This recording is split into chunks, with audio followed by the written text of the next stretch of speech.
Hey everybody, it's Charles, your hobby hero, and today we're going to be covering how you can win with mystery boxes. But first, if you haven't already, make sure you hit that subscribe button down in the bottom corner. I do appreciate it.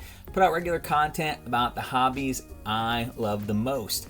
Now, I've been meaning to make this video for a while. I get a lot of people who ask for recommendations on mystery boxes, and in lieu of the very controversial mystery boxes that just released and have been going around, I felt like this was the perfect time to talk about kind of what makes up a good mystery box. So if you're looking to make mystery boxes in the future, what to kind of shoot for, and if you're purchasing mystery boxes, what to look for from those established sellers that are putting boxes out there. Now, this is specifically in regards to comic book mystery boxes, but it really applies to any mystery boxes that you may find out on the market, because the principles all really kind of apply to the same thing. Same collectability, same value systems, etc. So you can apply these, maybe not perfectly to those boxes, but they do more or less all work the same. So the first thing I want to go over is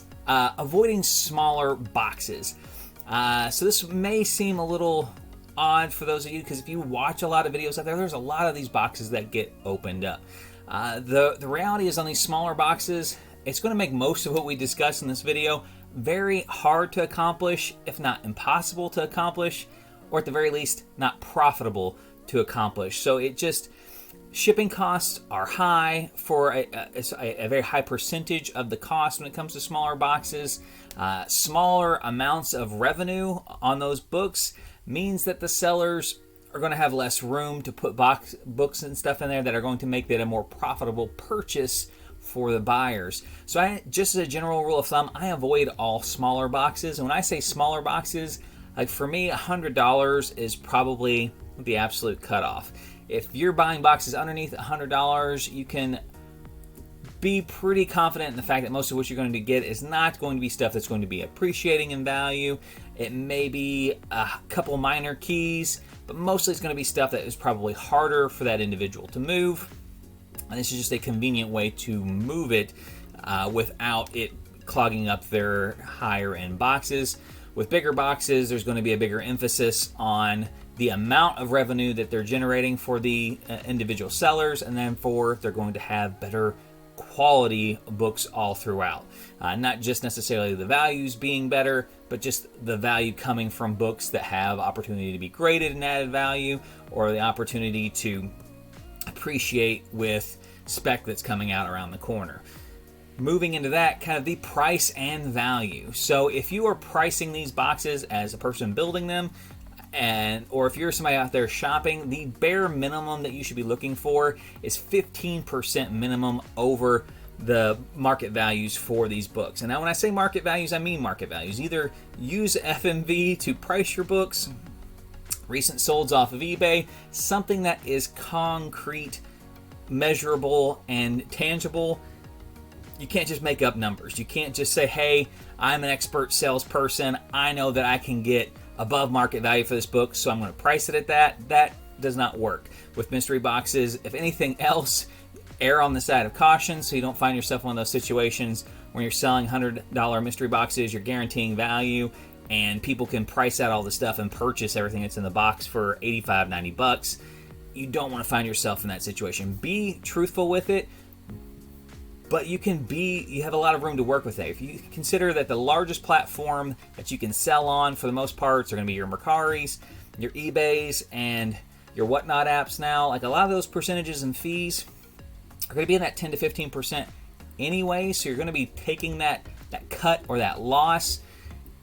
You might as well pass those savings on to the purchase, and purchasing it makes the box look better on the back end, plus you're getting to sell a bulk amount to one seller. If somebody came up to you at your booth or your store, or just even on a Facebook post that you made and said, hey, I want to buy a large volume of your books, you're going to give them a discount on those purchases anyways. Build that stuff into your boxes. Don't get hung up on, I think I could get, $300 in value out of this box, so I'm going to price it at $300 for this mystery box. You will lose customers on the end, and if you're somebody out there shopping and those are the kind of boxes that you see out there, I would avoid those entirely. It's a big reason I don't personally personally buy boxes from like your big box stores. I mentioned in another video, I don't usually buy from Torpedo Comics or those big chains or your Boxed Heroes monthly boxes. These places have so many avenues to sell books out that the only books that are really going to find their ways into these mystery boxes are books specifically designed for these mystery boxes, i.e., they've purchased an Amazing Fantasy 15 and they're using it as a way to sell all these boxes, or there's stuff that they really just can't move on their other platforms, their whatnots, their in-stores, there are numerous Instagram posts. So I usually stay away from this because you're usually going to end up with stuff that you probably don't want or you already picked up if you did want it. Now that puts into what's actually going to be in the boxes. Now this can get a little tricky, and I've seen people do these really wrong on both ends of the spectrum. The box is probably in that sweet spot of about 10 to 20 books. If you have much less than 10 books, your value kind of gets concentrated in maybe 1 or 2 books, and that's it. And you have the mindset where people are like, I could have just gone out and bought these books for that amount of money. There's not a lot of variety here. There's really only one book in this entire box that I wanted. And, again, if that's a $100 book and a $100 box, I could have just gone and bought the $100 book if I really wanted it, and I haven't yet, so clearly I didn't want it that bad. The other end of the spectrum, if there's too many books in there, it makes it very hard for them to see value in it and really have those big books that people are actually out there searching for. If you got a 30 books in a submission, they're gonna kind of look and get lost in all the flipping through the books, and they're going to see lots of value, and the value may be there. The value may be there in spades, but they're going to see lots of $10, $5, $7 books, and it's really just not going to equate to value inside their head. They've got to want the books, not just the value of the books. Now, having said that, I would recommend that 50 to 75% of the value in the box comes from either 1 or 2 books. Value can be there, the value can be great, the value can be above and beyond. People want oh wow books. They want books that are either hard to find, that are immediately recognizable, that are miniature grails that they're shooting for depending on the value of the box that you're in. But they want a box or a book that really sticks out. If it's a $300 box and it's got 10 $30 books in it, that's a really good mix of books inside. There's nothing that really separates itself, and somebody asks them, hey, how is the box? Like, oh, it had lots of good stuff in it. And that's not what you want to be looking for generally as a seller. You want those, hey, this is the box that I got my Amazing Spider-Man 41 out of. You know who I'm talking about. And those are those kind of books that stick and make the boxes stick out. They're also the boxes that, for me personally, they're just fun when you hit those books. I had one on the channel not too long ago where I had that Whatnot exclusive Invincible book, and it really just jumped out as that big book out of the whole box. I probably couldn't tell you another single book that was in there. It was an expensive box to begin with, one book in it, and that really just is the one thing that really stuck out for that box for you. So try to consolidate the value, at least half the value of the box, if not more, in 1 to 2 books. Now the breakdown of those books, there's going to be some people upset with this. Make boxes Marvel heavy. That's just the reality of the comic book world right now. You can be a DC fan, you can love independent titles. It doesn't really matter. If people are out there buying your mystery boxes, it needs to have Marvel books. Marvel books are the ones that people talk about. They have the most recognizable covers. They have the most recognizable keys. These are the books that are going to satisfy the vast majority of the people that will be purchasing these mystery boxes. Now, you can have a mix of DC in there, and you can have a mix of independent titles. I will say with those books, try to stick to recognizable keys, because not everybody is going to be familiar with them, and if you're counting on them to do the research themselves, they are not. So for those books too, if you are going to do a heavy DC or a heavy independent box, I would recommend you notify your buyers and sellers, because you do not want somebody buying a box and just getting loaded up with books that at the end of the day are probably not going to be what they're looking for. Now, with that too, make sure all these books are keys of some fashion. Nobody wants, Maestro War and Pax #3. They just don't want it. I don't care what ratio you have, what variant cover that you want. Make sure that there's some either recognizable cover, some recognizable artist, some recognizable #1, first solo, first appearance, first costume. There are so many keys and variations of minor keys. That's really what these boxes need to be comprised of, if not 100%, at least a very high percentage of the time. You don't want people second guessing what they've got in there. You don't want them showing their friends, look at this $15 random, Copper Age book that I have that has no significance, isn't a run I collect, and the only thing it really has going for it is that it's a 40-year-old comic book. That's what you want to stay away from. Make sure they're keys. Make sure you're looking for boxes that advertise lots of keys that are in them, because those are the books that are going to hold value, they're going to appreciate value, and from the seller's perspective, those are the books that are going to be bringing people back to purchase more from you. Now, condition of the books is huge too.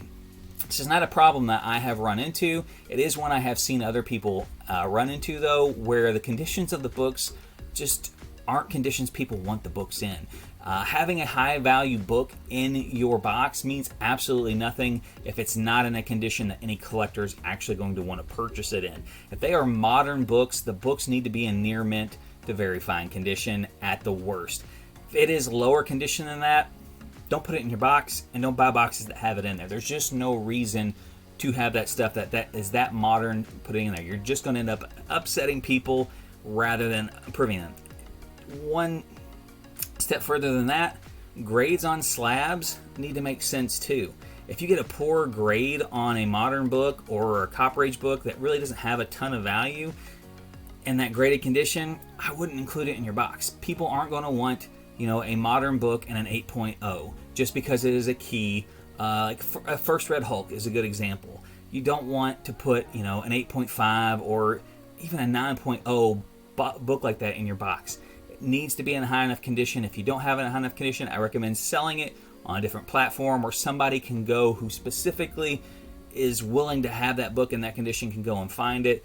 Because I can tell you, for me personally, if I ever open a book like that, it is going to be a disappointment to me personally, because it's just not something I as a collector want to have. So make sure that your conditions are appropriate to the stuff here. Same thing for even older books, Silver Age, Copper Age books. If these things are moldy, if they are mouse chewed or have insect damage on them, don't put those in the box. I don't care what kind of mega grail the book is, don't put it in the box. Sell it on another platform where somebody can look at it, diagnose the condition of the box, or the comic itself, and make the decision purposely to purchase it with that defect on it. And then last but not least, extras. So this goes to a lot of things. So, the personalized boxes that you'll see. I know like a lot of the big comic shops will have their own boxes, putting cards inside, stickers, drawings, stuff along those lines. For the vast majority of that stuff, I don't like it. I'm not real big on those items. I could take them or leave them. I certainly don't assign any value to them. The things I would recommend on the extra side is putting key information on the book. If there is a significant key in there, including it on the book, either on like a post-it or a label maker. One, you want your buyer to be informed on what it is, so they don't say I just got a bunch of random junk. But two, it just helps them have confidence in the purchase that they make. Also including those fair market values, again, correct fair market values on stickers, so they can kind of keep track of it. You don't want your buyers to have to go to eBay and search and research and see if they actually got value. And worse yet, you don't want them just looking at the pile and going, this doesn't feel like I got my money's worth, and then just moving on. So those are two extras I would always include on mystery boxes. The other stuff, if you're going to put it in there, count it as an advertising cost. You really can't add that to the value of the boxes because the people who are buying them aren't adding it to the value of the boxes. They're not looking at it and being like, this is a $2 pack of Batman cards this is, a Wolverine card that in near mint condition sells for $3. They're not adding value to the box, so you can't add that to the value when you're doing your comps. Think of it as an advertising method, as a way to separate your boxes from the other boxes on the market, maybe make them more memorable. That may appeal to some clients. I can tell you from my personal experience, it does very little for me. That's really all I've got. I may add to this going down into the future if I encounter anything. Those are the big things I look for when I'm making my purchases, and I think I've done pretty well with the mystery boxes that I've got in the past. It's helped me avoid some of the bad mystery boxes that I've seen that have hit the market. Do your research. There's a lot of individuals out there that are buying these boxes. YouTube, you can usually put in the name of the company and somebody's opened their mystery boxes to give you kind of a good idea of what to expect in future mystery boxes. If you ever have a question though, feel free to hit me up. You can hit me up on any of the social media sites up at the top there. Leave a comment down below if you have any further questions. But until next time, guys, Hobby Hero.